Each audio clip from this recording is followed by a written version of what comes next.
Hello जी। तो आज के तीसरे वीडियो में हम बात कर लेते हैं एक स्मॉल फाइनेंस बैंक के बारे में। अगर बैंक के नाम की बात करें तो बैंक का नाम है सूर्योदय स्मॉल फाइनेंस बैंक और बहुत ही तेजी से ग्रोथ लेके आने वाला बैंक है। अगर मार्केट कैप की बात करूं तो बहुत छोटा मार्केट कैप भी है। कुछ 2100 करोड़ के आसपास का इसका मार्केट कैप है। अब आ जाते हैं हम नंबर्स पे। अगर हम लोन बुक ग्रोथ देखें तो लोन बुक ग्रोथ किया 42% on a Y Y level, है ना। और अब लोन बुक हो गई है 9,000 करोड़ के आसपास की। तो एक तो हमें नंबर पता चल गया कि 42% की ग्रोथ आ गई लोन बुक में। तो मतलब लोन बुक अगर किसी बैंक की 42% से ग्रो कर रही है मतलब बहुत धमाकेदार ग्रोथ है। उसके बाद भी एक एक इसमें कैच है जो हम आगे चल के देखेंगे भी कि ये 42% में कितना कितना खुद की लोन बुक ग्रोथ कितनी है। सूर्य उदय ब्रांड के अंदर कितनी लोन बुक ग्रोथ आ रही है वो भी हम देख लेंगे। अगर हम डिसबर्समेंट की बात करें तो डिसबर्समेंट बढ़े 46% से on a Y Y level, है ना।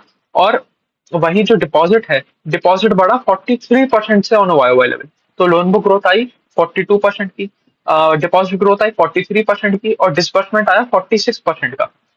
तो आपकी जो लोन बुक ग्रोथ है वो कम है आपकी डिपॉजिट ग्रोथ रेट से, या ऐसे कहें कि डिपॉजिट ग्रोथ रेट ज्यादा है आपकी लोन बुक ग्रोथ रेट से। तो यहाँ पर इस पेस को मेंटेन करने में हमें कोई दिक्कत होने वाली नहीं है ना।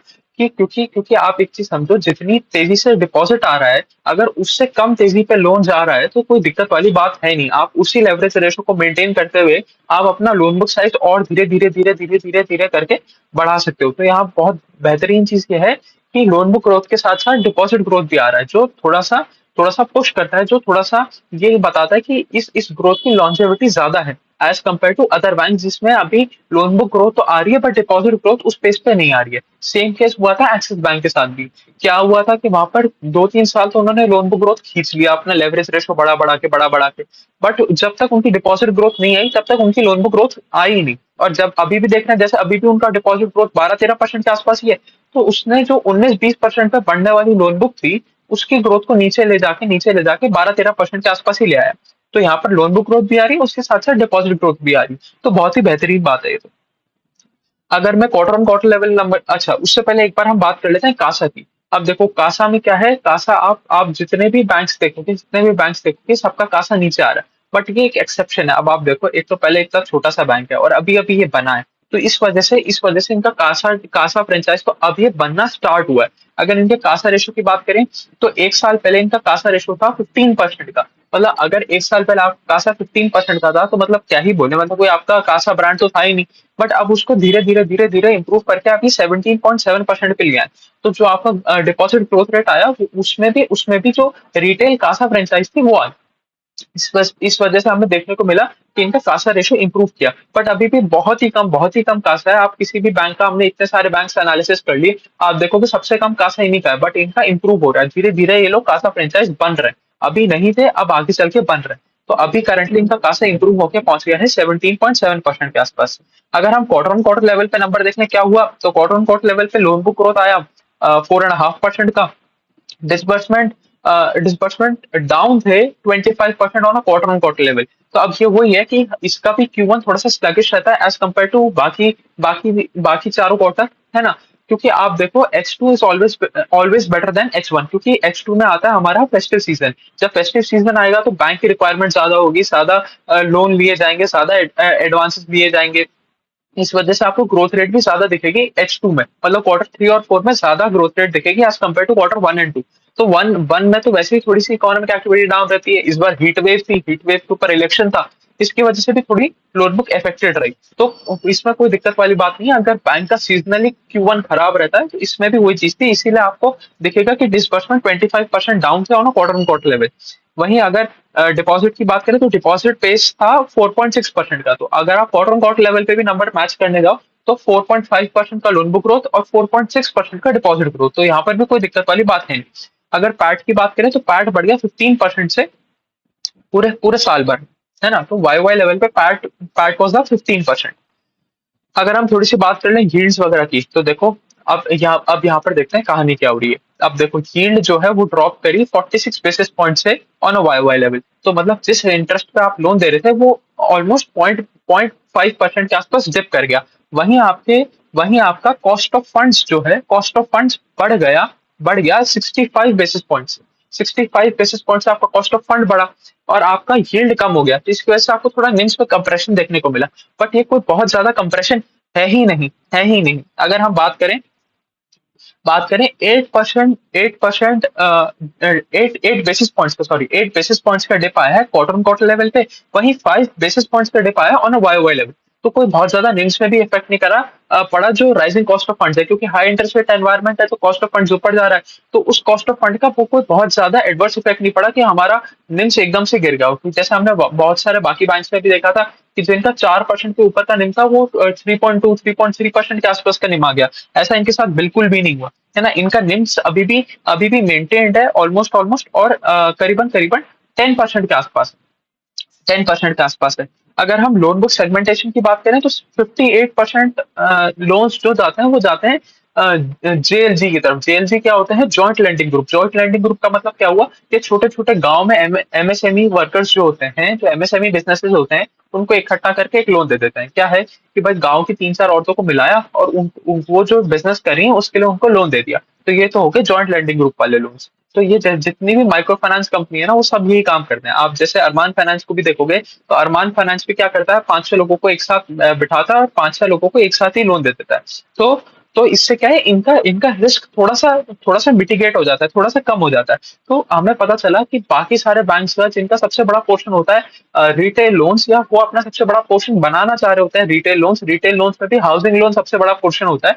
यहाँ पर ऐसा है ही नहीं। यहाँ पर 58% तो हमारे माइक्रो फाइनेंस एमएसएमई लोन्स है जो है जॉइंट लैंडिंग ग्रुप की तरफ से देते हैं। 10% आता है इनका कमर्शियल व्हीकल सेगमेंट से, 8% आता है लैब से। लैब क्या है? लोन अगेंस्ट प्रॉपर्टी वाले सेगमेंट में से। 8% आता है हमारा होम लोन में से, 3% मॉर्गेज, और 13% और छोटे छोटे छोटे छोटे जो लोन्स होते हैं वो हैं।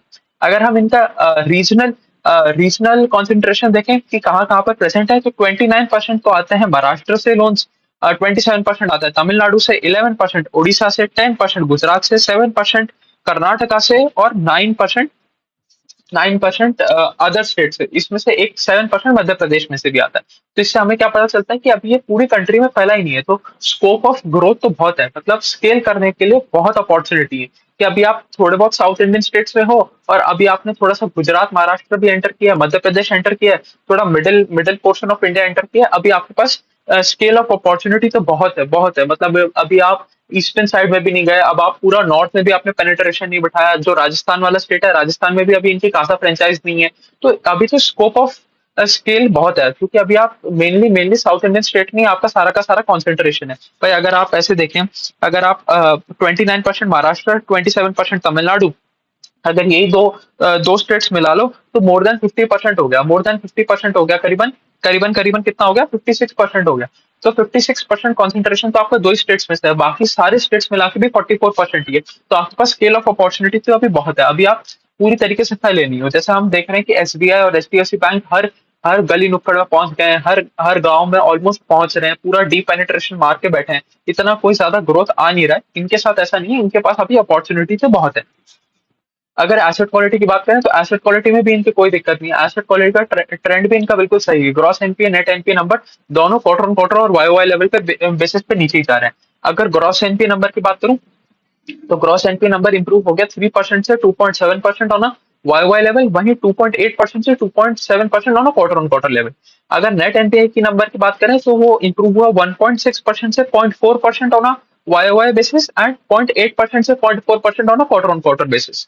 अगर पीसीआर की बात करूं, पीसीआर क्या, प्रोविजन कवरेज रेशियो, तो कितना कवरेज करके चल रहे हैं ये, वो भी अब बढ़ के हो गया 84% के आसपास। और क्रेडिट कॉस्ट की बात करें तो क्रेडिट कॉस्ट है 0.5% के आसपास, 0.5% के आसपास। तो इनकी क्रेडिट कॉस्ट में कोई दिक्कत नहीं है, एसेट क्वालिटी में भी कोई दिक्कत नहीं है, ट्रेंड भी सही चल रहा है। तो all in all asset quality में भी अभी बैंक में कोई दिक्कत नहीं दिख रही। अभी तक हमने क्या देखा कि भाई लोन बुक ग्रोथ बहुत तगड़ी आ रही है, डिस्बर्समेंट ग्रोथ भी बहुत सही आ रहा है, एसेट क्वालिटी में भी कोई दिक्कत नहीं है, निम्स में भी कोई इनके फर्क नहीं पड़ रहा है। मतलब जो राइजिंग कॉस्ट है, राइजिंग कॉस्ट इनको बहुत ज्यादा इफेक्ट नहीं डाल रही है।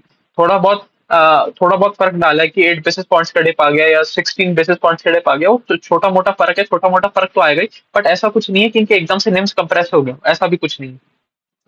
अगर हम लेवरेज की बात करें, अच्छा उससे पहले हम बात कर लेते हैं आरओए आरओई की। तो आरओए भी इंप्रूव किया, आरओई भी इंप्रूव किया। आरओए अब इंप्रूव होकर पहुंच गया 2.3% पे, और आरओई पहुंच गया है 15.3% पे। अब आरओए में तो बहुत ज्यादा बूस्ट नहीं देखने को मिला, क्योंकि आरओए बढ़ा 2.1 2.2% से 2.3% के आसपास आ गया। तो आरओई में इतना इंप्रूवमेंट देखने को कैसे मिला? क्योंकि इनका लेवरेज बढ़ गया। अगर हम बात करें तो ये पहले लेवरेज थे 3.5 टाइम्स, मतलब 3.5 टाइम्स लेवरेज से ये पहुंच गए 4.3 टाइम्स, मतलब 4.5 टाइम्स लेवरेज पहुंच गए। तो इन्होंने अपना 1 टाइम्स लेवरेज बढ़ा दिया। अब क्या होता है, आरओई का फॉर्मूला क्या है? ROE is RO into leverage. अगर आपका लेवरेज बहुत तेजी से बढ़ गया तो आपका आरओई भी बढ़ेगा। तो यहाँ पर जो ड्राइविंग फैक्टर था आरओई इंक्रीज के पीछे, वो आरओए नहीं था, वो लेवरेज था। आरओए में तो 2.2% से 2.3% का इंक्रीज आया है ना। वहीं आपका लेवरेज लेवरेज में 1 टाइम्स का फर्क आ गया है ना। अगर बात करें बैंक के खुद के एडवांसेस की, तो बैंक के खुद के एडवांसेस बढ़े 34% on a Y Y level.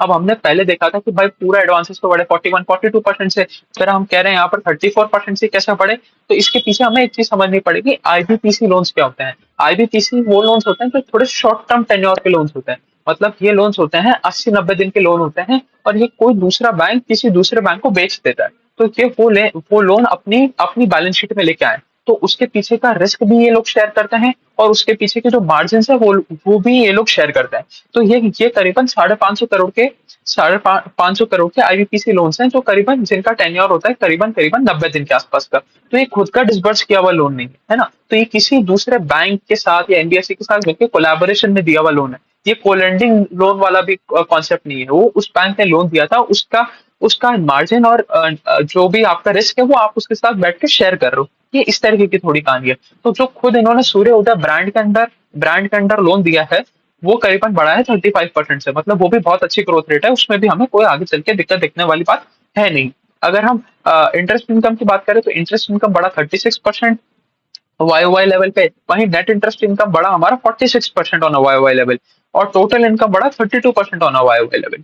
अगर हम ऑपरेटिंग प्रॉफिट की बात करें तो वो बढ़ा 23% ऑन वाई वाई लेवल, और पैट की बात करें तो वो बढ़ा 47% ऑन वाई वाई लेवल। अब देखो आपको क्या देखा कि हमने कि आपका ऑपरेटिंग प्रॉफिट तो बढ़ा 23% से, और आपका आपका पैट बढ़ गया 47% से, मतलब कंपनी को ऑपरेटिंग लेवरेज मिल रहा है। Operating leverage in terms of क्या मिल रहा है? एक तो थोड़ी सी आपकी कॉस्ट नीचे आ रही है, कॉस्ट नीचे आने के साथ साथ क्या हो रहा है, आपका प्रोविजन कम करने पड़ रहे हैं, मतलब आपकी एसेट क्वालिटी इंप्रूव कर रही है, इसकी वजह से आपको प्रोविजन कम करना है। और आपको ऑपरेटिंग प्रॉफिट में से आपको दो ही चीज तो माइनस करनी होती है, प्रोविजन माइनस करना होता है, टैक्स माइनस करना होता है। टैक्स तो कांस्टेंट ही है भाई, अगर आपका 25% या 30% का टैक्स लगेगा तो 30% का ही लगेगा, तो वो तो कांस्टेंट हो गया। वेरिएबल क्या है? वेरिएबल है प्रोविजन। अगर आपके प्रोविजन कम हो गए तो जो भी कम हुआ हुआ अमाउंट है वो सीधा सीधा जाके जुड़ जाता है आपके पैट में। तो यहाँ पर इसलिए हमें ऑपरेटिंग लेवरेज देखने को मिला, और पैट की ग्रोथ ज्यादा रही हमारी ऑपरेटिंग प्रॉफिट की ग्रोथ रेट से, है ना। इसी वजह से हमें देखने को मिला कंपनी ऑपरेटिंग लेवरेज भी दिखा रही है। अगर कंपनी के गाइडेंस की बात करें, अच्छा उससे पहले एक बार देख लेते हैं प्रोविजन भी किस रेट से डिक्रीज हुआ है। अगर मैं बात करूं तो प्रोविजन डिक्रीज हुआ 4% on a Y Y level, और 7% का इंक्रीज देखने को मिला क्वार्टर ऑन क्वार्टर लेवल पे। तो अगर हम अब कंपनी गाइडेंस भी देके चलती है, अब अगर हम थोड़ी सी गाइडेंस की बात कर लें तो कंपनी कहती है हम अपनी लोन बुक ग्रोथ दिखाएंगे 30 से 35% के आसपास की, है ना। वहीं डिपॉजिट ग्रोथ दिखाएंगे 40 से 45% के आसपास की। अब ये कर क्यों रहेंगे? ये इसलिए कर रहे हैं जिससे इनका कासा फ्रेंचाइज स्ट्रॉन्ग हो। अभी जैसे इनका कासा कासा रेशो बहुत ही कम है, कुछ 17 18% के आसपास का इनका कासा है। तो 17 18% के कासा पे आप एक बैंक चलाना एक पता मुश्किल बात है, क्योंकि CASA is cheap cheap cost of funds. और जब आपका कॉस्ट ऑफ फंड्स नीचे जाएगा तब आप एक कुछ कुछ अलग तरीके के लोन्स भी दे सकते हो। जैसे फिर आप अपना अपना एक हाई एंड कस्टमर को भी लोन दे सकते हो। आप हाउसिंग फाइनेंस लोन भी दे सकते हो, मतलब कम यील्ड देने वाले लोन्स भी दे सकते हो, क्योंकि आपकी कॉस्ट ऑफ फंड्स कम है। तो आपको निम्स के लिए ज्यादा हाई रिस्क वाले एमएसएमई माइक्रो फाइनेंस लोन्स देने की जरूरत नहीं है। तो इसकी वजह से आपके अगर जितना ज्यादा अच्छा खासा फ्रेंचाइज बिल्ड होगा उतनी बढ़िया बात है। तो लोन बुक गाइडेंस क्या दिया? Loan book growth of 30 to 35%, उससे ज्यादा डिलीवर किया, तो एक तो बात कहानी सही होगी। दूसरी बात है डिपॉजिट ग्रोथ ऑफ 40 to 45%, वो वाले भी इन्होंने कहानी सही कर दी। 40 to 43% के आसपास का इन्होंने डिपॉजिट ग्रोथ दिखाया था। कासा रेशो को ले जाएंगे कि 20% से ऊपर, ये गाइडेंस इनका FY25 का। तो कासा रेशो को ले जाएंगे 20% से ऊपर, तो सही डायरेक्शन में चल रहा है। 15% से बढ़ के 18% पे आ गया इनका कासा। आरओए ले जाएंगे 2.3% से ज्यादा, तो 2.3% तो पहुंच ही गए। आरओई को ले जाएंगे 14 से 16% के बीच में, ये भी इन्होंने अब Q1 में ही अचीव कर दिया, पर 15.3% का आरओई हो गया। और निम्स को रखेंगे अपना 9.5 से 9.7% के बीच में, क्योंकि थोड़ा सा मिक्सचर ऑफ लोन चेंज हो रहा है। तो वो भी सही है, अभी भी 10% के आसपास का ही नेम है। ग्रॉस एनपीए नंबर को ले जाएंगे 2.5% से नीचे, तो ग्रॉस एनपीए नंबर का भी ट्रेंड सही है, वो नीचे ही आ रहा है। नेट एनपीए नंबर को ले जाएंगे 0.6% से नीचे, वो तो आ भी गया, वो टारगेट तो इनका अभी से Q1 में ही अचीव हो गया कि 0.4% के आसपास का net interest sorry net NPA आ गया, तो वहां पर भी कोई दिक्कत नहीं है। तो मैनेजमेंट जो गाइडेंस दे रहा है उसके अकॉर्डिंग ही चल रहा है, उसके हिसाब से ही चल रहा है, और उससे ज्यादा ही पेस पे ग्रो करने की कोशिश कर रहा है। भाई मैनेजमेंट ने कहा था हम एफ वाई 25 के एंड में काफी सारे काम करेंगे, भाई आरओए अचीव हो गया, आरओई अचीव हो गया, नेट एनपीए का नंबर अचीव हो गया, निम्स का नंबर अचीव हो गया, और जो एक आधा बचे हुए नंबर है कि कासा रेशो को 20% के ऊपर ले जाना है, एक ये बचा हुआ है। और फिर वो तो फिर बात वही है कि आपको अपना ग्रोथ रेट सस्टेन करना है। आपने पूरे साल का गाइडेंस दिया है कि loan book growth of 30 to 35%, तो आपको उस पर डिलीवर करना है, और डिपॉजिट ग्रोथ ऑफ 42 to 45% उस पर डिलीवर करना है। तो मतलब बहुत ही बढ़िया बैंक, बहुत अच्छा रिजल्ट, बहुत अच्छे रिजल्ट के साथ बहुत अच्छा गाइडेंस भी, मतलब आप तेज बढ़ने का गाइडेंस भी दे रहे हो, और उससे तेज स्पीड से आप ग्रो भी कर रहे हो। तो ऑल इन ऑल एक बहुत ही बढ़िया बैंक। चलिए अभी के लिए इतना ही रखते हैं, यही थी कहानी सूर्योदय स्मॉल फाइनेंस बैंक की। चलिए आगे और कुछ अपडेट आएगा तो उसके बारे में आपको इन्फॉर्म कर ही दिया जाएगा। चलिए थैंक यू।